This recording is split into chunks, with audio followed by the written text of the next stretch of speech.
കേരള രാഷ്ട്രത്തെ ഒന്നാകെ പിടിച്ചുലച്ച കരിമണൽ മാസപ്പടി വിവാദത്തിൽ അതീവ നിർണായകമായ കണ്ടെത്തലുകളുമായി കേന്ദ്ര അന്വേഷണ ഏജൻസികൾ മുന്നോട്ട് പോകുമ്പോൾ സംസ്ഥാനത്തെ ഉന്നത രാഷ്ട്രീയ നേതൃത്വം കടുത്ത അങ്കലാപ്പിലായിരിക്കുകയാണ്.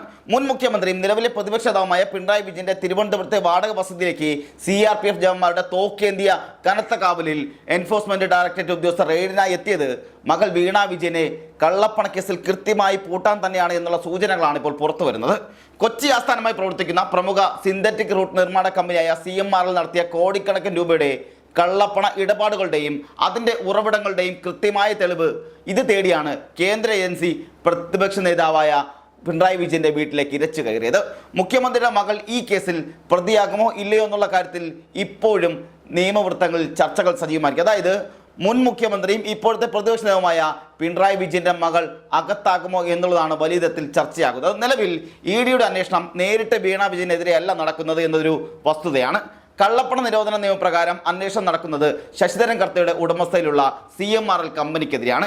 ഈ കമ്പനി തങ്ങളുടെ ബിസിനസ് ലാഭത്തിൽ നിന്നും വലിയൊരു തുക അനധികൃതമായി സാമ്പത്തിക ഇടപാടുകൾ നടത്തി കള്ളപ്പണമാക്കി മാറ്റി എന്നതാണ് പ്രധാനമായ കേസ്. ഈ കള്ളപ്പണം കൈപ്പറ്റി എന്നതാണ് വീണ വിജയനെതിരെയുള്ള പ്രധാനമായ ആരോപണം. എന്നാൽ വീണ വിജയൻ തനിക്ക് ലഭിച്ച പണം കൃത്യമായി ഡിക്ലെയർ ചെയ്തിട്ടുണ്ടെന്നും അതിന്മേൽ ടാക്സ് അടച്ചിട്ടുണ്ടെന്നും വാദിക്കുമ്പോൾ നികുതി അടച്ചതുകൊണ്ട് മാത്രം നിയമവിരുദ്ധമായ ഉറവിടത്തിൽ നിന്നുള്ള പണം കള്ളപ്പണ നിരോധന നിയമത്തിന്റെ പരിധിയിൽ നിന്ന് ഒഴിവാകുമോ എന്നത് വലിയൊരു നിയമതർക്ക വിഷയമായി നിൽക്കുകയാണ്. ഈ അതീവ സങ്കീർണമായ വിഷയത്തിൽ വീണ വിജയൻ ഇതുവരെ പൊതുസമൂഹത്തിന് മുന്നിൽ പ്രതികരിക്കുകയോ അന്വേഷണത്തിനെതിരെ നേരിട്ട് കോടതിയെ സമീപിക്കുകയോ ചെയ്തിട്ടില്ലാത്തത് കൊണ്ട് തന്നെ ഇതേക്കുറിച്ചുള്ള ആശയക്കുഴപ്പം വരും ദിവസങ്ങളിൽ തുടർന്നുകൊണ്ടേയിരിക്കും. EDക്കെതിരെ കോടതിയെ സമീപിക്കുന്നതും കടുത്ത നിയമ പോരാട്ടം നടത്തുന്നതും ഒന്നാം പ്രതിസ്ഥാനത്തുള്ള CMRL കമ്പനിയാണ്. എന്നാൽ വീണ വിജയൻ കമ്പനിയിൽ നിന്നും പണം കൈപ്പറ്റിയിട്ടുണ്ട് എന്നുള്ളത് ഒരു തർക്കവുമില്ലാത്ത വസ്തുതയെ നിലനിൽക്കുകയും ചെയ്യുന്നു. കേരളത്തിന്റെ മുഖ്യമന്ത്രി എന്ന നിലയിൽ പിണറായി വിജയനുള്ള അളവറ്റ ഭരണ സ്വാധീനത്തിന്റെ ഗുണം തങ്ങളുടെ ബിസിനസ് ആവശ്യങ്ങൾക്കായി ലഭിക്കുന്നതിന് വേണ്ടിയാണ് CMRL കമ്പനി വീണ വിജയന് മാസപ്പടി കൊടുത്തതെന്നാണ് അന്വേഷണ സംഘത്തിന്റെ കണ്ടെത്തലുള്ളത്. അതുകൊണ്ട് തന്നെ ഈ കേസിൽ ഏതെങ്കിലും ഒരു നിർണായക വിഷയത്തിൽ അല്ലെങ്കിൽ ഒരു നിർണായക നിമിഷത്തിൽ വീണ വിജയൻ ഒരു മാപ്പുസാക്ഷിയായി മാറിയാൽ പോലും അത്ഭുതപ്പെടേണ്ടതില്ലെന്നാണ് നിയമവിദഗ്ധർ ചൂണ്ടിക്കാട്ടുന്നത്. കാരണം ഈ കേസിലെ മുഖ്യപ്രതിയും അതിൻ്റെ ആസൂത്രകനും CMRL കമ്പനിയും അതിൻ്റെ പ്രധാന ഉടമയായ ശശിധരൻ കർത്തയുമാണ്, അതായത് കരിമണൽ കർത്തയുമാണ്. പക്ഷേ വീണ വിജയൻ ഈ കേസിന്റെ തുടക്കം മുതൽ ഇതുവരെ അന്വേഷണ ഏജൻസികളോട് സഹകരിക്കാൻ തയ്യാറായിട്ടില്ല. ഈ കേസിൽ മുഴുവൻ സമയവും CMRL കമ്പനിക്ക് അനുകൂലമായ നിലപാട് മാത്രമാണ് അവർ സ്വീകരിച്ചതും. അതുകൊണ്ട് തന്നെയാണ് ഡിജിറ്റൽ തെളിവുകൾ ശേഖരിക്കുന്നതിനായി എൻഫോഴ്സ്മെന്റ് ഡയറക്ടറേറ്റ് പ്രതിപക്ഷ നേതാവിന്റെ വീട്ടിൽ കയറിയിട്ട് നേരിട്ട് പരിശോധന നടത്തേണ്ട ആവശ്യകത വന്നത്. കള്ളപ്പണ ഇടപാട് നടത്തിയിട്ടുണ്ടെങ്കിൽ അതിന്റെ രേഖകൾ എവിടെ ഇരുന്നാലും അത് പിടിച്ചെടുക്കാൻ അന്വേഷണ സംഘത്തിന് പൂർണ്ണമായ നിയമപരമായ അവകാശങ്ങളുണ്ട്. അങ്ങനെ ഒരു സാഹചര്യത്തിലാണ് മുഖ്യമന്ത്രി സ്ഥാനം ഒഴിഞ്ഞ പിണറായി വിജയന്റെ വാടക വീട്ടിലേക്ക് എൻഫോഴ്സ്മെന്റ് ഡയറക്ടറേറ്റ് ഉദ്യോഗസ്ഥർ എത്തുകയും ചെയ്തത്. മണിക്കൂറുകൾ നീണ്ട പരിശോധനയ്ക്കൊടുവിൽ നിരവധി സുപ്രധാന രേഖകൾ, കമ്പ്യൂട്ടറുകളും ഹാർഡ് ഡിസ്കുകളും ഉൾപ്പെടെയുള്ള ഡിജിറ്റൽ തെളിവുകൾ, ബാങ്ക് അക്കൗണ്ടുകളുമായി ബന്ധപ്പെട്ട ഇടപാടുകളുടെ നിർണായകമായ വിശദാംശങ്ങൾ ഇവയൊക്കെ ശേഖരിച്ചു എന്നുള്ളതാണ് ED വ്യക്തമാക്കുന്നത്. ഈ റെയ്ഡിന് പിന്നാലെ കേസുമായി ബന്ധപ്പെട്ട് 242 ബാങ്ക് അക്കൗണ്ടുകൾ ED മരവിപ്പിച്ചെന്ന് വാർത്ത പുറത്തുവിട്ടപ്പോൾ ബോധപൂർവം അവിടെ ഒരു പഴുതിട്ടിരുന്നു. 242 അക്കൗണ്ടുകൾ വീണ വിജയൻ്റെതാണെന്ന് വേണമെങ്കിലും ജനങ്ങൾക്ക് ചിന്തിക്കാമെന്ന രീതിയിലാണ് ചില മുഖ്യധാര മാധ്യമങ്ങൾ ആ വാർത്തയെ കൈകാര്യം ചെയ്തത്.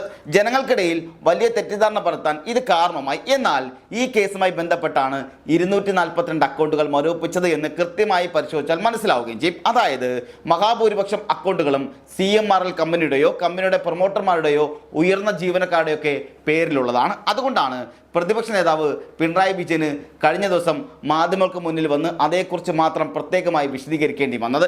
ഇതുവരെ മാസപ്പടി വിഷയത്തെക്കുറിച്ച് പൂർണ്ണമായും മൗനം പാലിച്ചിരുന്ന പിണറായി വിജയൻ തൻ്റെ മകൾക്ക് 242 അക്കൗണ്ടുകൾ ഉണ്ട് എന്ന തരത്തിൽ വാർത്ത പറഞ്ഞതോടെ അത് വലിയ രാഷ്ട്രീയ തിരിച്ചടിയാകുമെന്ന് ഭയന്നാണ് പെട്ടെന്ന് തന്നെ വിശദീകരണം നൽകാൻ കഴിഞ്ഞ ദിവസം തയ്യാറായത്.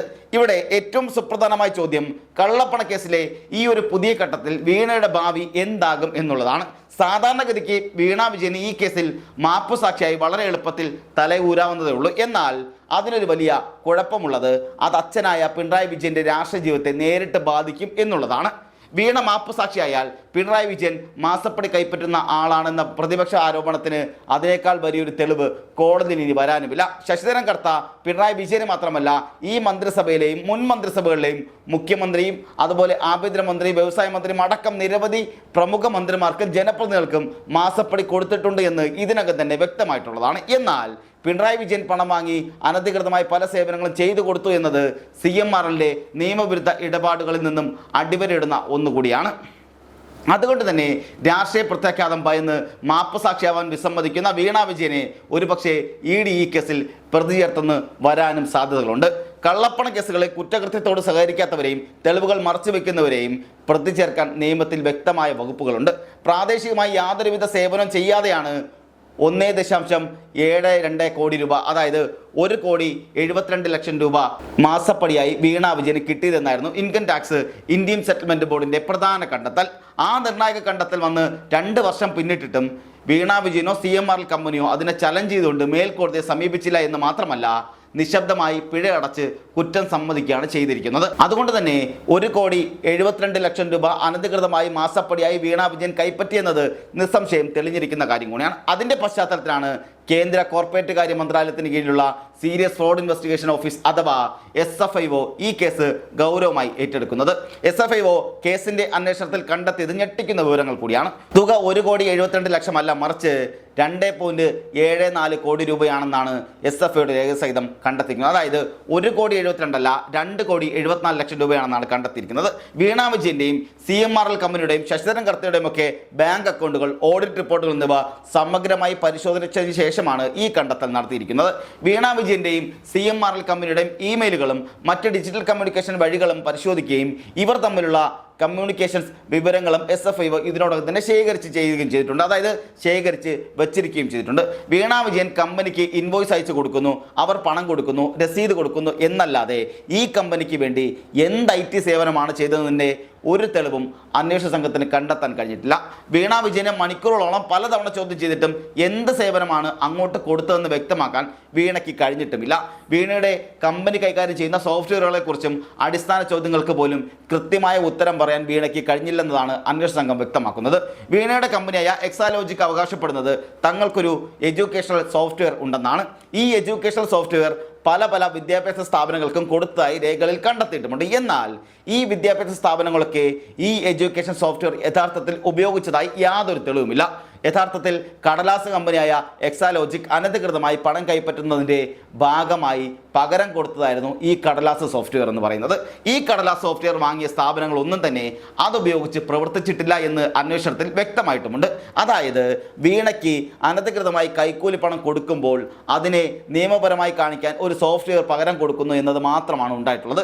ഈ സോഫ്റ്റ്വെയർ ഒരു വിദ്യാഭ്യാസ സോഫ്റ്റ്വെയർ ആയതുകൊണ്ട് തന്നെ ഇത് കരിമണൽ ഖനനം നടത്തുന്ന കമ്പനിക്ക് ഒട്ടും പ്രസക്തവുമല്ല. അതുകൊണ്ട് തന്നെ ഈ കടലാസ് സോഫ്റ്റ്വെയർ പോലും CMRL കമ്പനിക്ക് നൽകിയതായി തെളിയിക്കാൻ പറ്റിയിട്ടുമില്ല. നിരവധി തവണ ചോദ്യങ്ങൾ ചോദിച്ചെങ്കിലും വീണയ്ക്ക് കൃത്യമായൊരു ഉത്തരവ് നൽകാൻ കഴിഞ്ഞിട്ടുമില്ല. CMRL കമ്പനിയിലെ ഇത്തരം സാമ്പത്തിക വിഷയങ്ങൾ കൈകാര്യം ചെയ്യുന്ന ഉയർന്ന ഉദ്യോഗസ്ഥന്മാരും ഓഡിറ്റർമാരും അന്വേഷണ ഏജൻസികൾക്ക് നൽകിയ മൊഴിയിൽ സാക്ഷ്യപ്പെടുത്തിയത് ഇതൊരു കടലാസ് കമ്പനിയും കടലാസ് ഇടപാടുകളാണെന്നും യഥാർത്ഥത്തിൽ ഒരു പണിയും അവിടെ നടന്നിട്ടില്ല എന്നുമാണ്. അതുകൊണ്ട് തന്നെ വീണ വിജയൻ ചെയ്ത ജോലിക്ക് കൂലി മേടിക്കുക അല്ല ചെയ്തിരിക്കുന്നത്. പകരം വീണ വിജയന് പണം കൊടുത്തതിന് പകരം പിണറായി വിജയൻ തൻ്റെ ഭരണസ്വാധീനം ഉപയോഗിച്ച് CMRL കമ്പനിക്ക് വഴിവിട്ട പല ആനുകൂല്യങ്ങളും കൊടുത്തു എന്നാണ് വ്യക്തമാകുന്നത്. ഈ സാഹചര്യത്തിൽ വീണ വിജയൻ ഈ കോടികളുടെ കള്ളപ്പണ ഇടപാടിൻ്റെ പ്രധാന കണ്ണിയാണെന്ന് വ്യക്തമാകുമ്പോൾ CMRL കമ്പനിക്കെതിരെ കള്ളപ്പണ കേസിൽ വീണ ടി എന്ന വീണ തൈക്കണ്ടി അല്ലെങ്കിൽ വീണ വിജയനെ അറസ്റ്റ് ചെയ്യാൻ EDക്ക് പൂർണ്ണമായ നിയമസാധ്യതയുമുണ്ട്. പിണറായി വിജയന്റെ വസതിയിൽ നിന്നും ഒടുവിൽ ശേഖരിച്ച എല്ലാ തെളിവുകളും ഇതിനു മുമ്പ് കണ്ടെത്തിയ എല്ലാ രേഖകളും സമഗ്രമായി പരിശോധിക്കുകയാണ് ED ഇപ്പോൾ ചെയ്യുന്നത്. വീണയുടെ ഫോൺ തുറന്ന് അതിലെ വിശദാംശങ്ങൾ ശേഖരിച്ച് അത് ഫോറൻസിക് പരിശോധനയ്ക്ക് അയച്ച് ശാസ്ത്രീയമായ തെളിവുകൾ ഉറപ്പാക്കുക എന്ന ലക്ഷ്യമാണ് ഇപ്പോൾ EDക്ക് മുന്നിലുള്ളത്. ഈ പ്രാഥമിക ഷോട്ട് ഔട്ടുകൾ കഴിഞ്ഞാലുടൻ വീണ വിജയൻ ചോദ്യം ചെയ്യലിന് ഹാജരാകാൻ വേണ്ടി ED ഔദ്യോഗികമായി നോട്ടീസ് നൽകും. EDയുടെ നോട്ടീസ് കിട്ടിയാൽ സ്വാഭാവികമായും വീണ വിജയന് നോട്ടീസിനെതിരെ കോടതിയിൽ പോകാം. എന്നാൽ ആ നോട്ടീസിനെതിരെ കോടതിയിൽ പോയാൽ ഉണ്ടാകുന്ന പ്രശ്നം അന്വേഷണവുമായി മുന്നോട്ട് പോകാൻ ഹൈക്കോടതി സിംഗിൾ ബെഞ്ചിന്റെ വ്യക്തമായ അനുമതിയുണ്ട് എന്നത് മാത്രമല്ല, വീണയുടെ വസതിയിലെത്തിയപ്പോൾ ഉണ്ടായ സംഘർഷവും കേന്ദ്ര ഉദ്യോഗസ്ഥർ അല്ലെങ്കിൽ കേന്ദ്ര ഏജൻസി ഉദ്യോഗസ്ഥർ ആക്രമിക്കപ്പെട്ടതുമായ സംഭവങ്ങൾ ED കോടതിയിൽ വലിയ ആയുധമാക്കുകയും ചെയ്യും. ഈ പശ്ചാത്തലത്തിൽ അന്വേഷണം തടയുക എന്നത് അവർക്കത്ര എളുപ്പവുമായിരിക്കില്ല. അതേസമയം തന്നെ ഹൈക്കോടതി സിംഗിൾ ബെഞ്ചിന്റെ ഈ വിധിക്കെതിരെ സ്റ്റേ വാങ്ങാൻ ഡൽഹി സുപ്രീം കോടതിയിൽ നിന്നും കോടികൾ പ്രതിഫലം വാങ്ങുന്ന മുതിർന്ന അഭിഭാഷകരെ എത്തിച്ച് CMRL കമ്പനി തങ്ങളുടെ പണി തുടങ്ങിയിട്ടുമുണ്ട്. 2 ദിവസത്തെ അവധിക്ക് ശേഷം കഴിഞ്ഞ ദിവസം കോടതി തുറന്നപ്പോൾ, അതായത് ഇന്നലെ കോടതി തുറന്നപ്പോൾ തന്നെ സിംഗിൾ ബെഞ്ച് വിധിക്കെതിരെ അപ്പീൽ ഹൈക്കോടതിയിൽ സമർപ്പിക്കുകയും ചെയ്തിട്ടുണ്ട്. ഡിവിഷൻ ബെഞ്ച് തിങ്കളാഴ്ച ആ കേസ് പരിഗണിക്കുമ്പോൾ സുപ്രീം കോടതിയിലെ മുതിർന്ന അഭിഭാഷകർ കമ്പനിക്ക് വേണ്ടി ഹാജരാകുമെന്നാണ് റിപ്പോർട്ടുകൾ പറയുന്നത്. സിംഗിൾ ബെഞ്ചിന്റെ വിധി ഡിവിഷൻ ബെഞ്ച് സ്റ്റേ ചെയ്താൽ തൽക്കാലം ഈ അന്വേഷണം വീണ്ടും മരവിക്കും. ഏതാണ്ട് 1.5 വർഷം മുമ്പ് ED കേസ് രജിസ്റ്റർ ചെയ്തെങ്കിലും ഹൈക്കോടതി സിംഗിൾ ബെഞ്ച് അത് സ്റ്റേ ചെയ്തതുകൊണ്ടാണ് അന്വേഷണം ഇത്ര നാൾ നീണ്ടുപോയത്. സിംഗിൾ ബെഞ്ച് സ്റ്റേ മാറ്റിയ പിറ്റേ ദിവസം തന്നെ ED റെയ്ഡിൽ ഇറങ്ങിയത് കൊണ്ടാണ് ഇത്രയധികം രാഷ്ട്രീയ കോലാഹലങ്ങളും ഉണ്ടായത്. അതുകൊണ്ട് തന്നെ ഇനി ഡിവിഷൻ ബെഞ്ച് സ്റ്റേ ചെയ്താൽ കാര്യങ്ങൾ വീണ്ടും പഴയപടിയാകും. അതേസമയം കോടതിയിൽ അതിശക്തമായി തന്നെ എതിർക്കാൻ EDയും കൃത്യമായ തീരുമാനമെടുത്തിട്ടുമുണ്ട്. ഏറ്റവും ഒടുവിലത്തെ റെയ്ഡിൽ കണ്ടെത്തിയ സുപ്രധാന രേഖകളും റെയ്ഡിനെത്തിയ ഉദ്യോഗസ്ഥരെ ആക്രമിച്ച സംഭവങ്ങളുമൊക്കെ ഇത് ചൂണ്ടിക്കാട്ടി ശക്തമായ വാദമുഖങ്ങൾ ഉന്നയിച്ച് അന്വേഷണം തുടരുക എന്ന ലക്ഷ്യമാണ് ഇപ്പോൾ EDക്ക് മുന്നുള്ളത്. അങ്ങനെ അന്വേഷണം തുടരാൻ കോടതിയുടെ അനുമതി കിട്ടിയാൽ ആദ്യം ED ചെയ്യാൻ പോകുന്നത് വിശദമായ ചോദ്യം ചെയ്യലിന് വേണ്ടി വീണ വിജയനെ വിളിച്ചു വരുത്തുകയും ആ ചോദ്യം ചെയ്യൽ 1, 2, 3 ദിവസം നീണ്ടുപോയാലും അതിശയിക്കേണ്ടതില്ല എന്നാണ് ED വൃത്തങ്ങൾ നൽകുന്ന സൂചനകളും. വീണ വിജയനെ ഒറ്റയ്ക്കും അതുപോലെ വീണ വിജയന്റെ സോഫ്റ്റ്വെയറുമായി ബന്ധമുണ്ടെന്ന് പറയുന്ന CMRലെ ഉദ്യോഗസ്ഥരുമായി ചേർത്ത് വെച്ചുമൊക്കെ ചോദ്യം ചെയ്യേണ്ടി വരും. ആ കടുത്ത ചോദ്യം ചെയ്യലിൽ സംശയാതീതമായി ഇത് കള്ളപ്പണമാണെന്ന് തെളിഞ്ഞാൽ വീണ വിജയൻ മാപ്പുസാക്ഷി ആവാത്തിടത്തോളം കാലം വീണയെ അറസ്റ്റ് ചെയ്യാൻ EDക്ക് പൂർണ്ണ അധികാരമുണ്ട്. ഇപ്പോഴത്തെ സാഹചര്യത്തിൽ ED യാതൊരുവിധ വിട്ടുവീഴ്ചയുമില്ലാതെ കർശന സമയമായിരിക്കും എടുക്കുന്നതെന്നുള്ള സൂചനയാണ് പുറത്തു വരുന്നത്.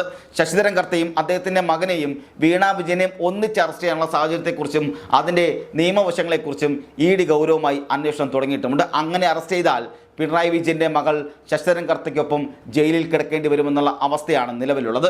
അതിനുശേഷമായിരിക്കും കേസിലെ തുടരന്വേഷണം മുന്നോട്ട് പോവുക. ഈ കടുത്ത നടപടികൾ ഒഴിവാക്കാൻ വേണ്ടിയായിരുന്നു പിണറായി വിജയൻ എക്കാലത്തെയും തൻ്റെ പ്രിയപ്പെട്ട മകളെ കൂടെ തന്നെ താമസിപ്പിച്ചതും നാട്ടുകാർ തള്ളിക്കളഞ്ഞിട്ടും പ്രതിപക്ഷ നേതൃസ്ഥാനം കൈവിടാതെ ആ പദവിയിൽ തുടരുന്നതും എന്നാണ് രാഷ്ട്രീയ നിരീക്ഷകർ വിലയിരുത്തുന്നത്. 2.74 കോടി രൂപ വീണ വിജയന് എങ്ങനെ കിട്ടിയെന്നതിനെക്കുറിച്ച് തൃപ്തികരമായ മറുപടി പറയാൻ കഴിയാത്തിടത്തോളം കാലം വീണയുടെ ഭാവി വലിയ അനിശ്ചിതത്വത്തിൽ തന്നെയാണ്.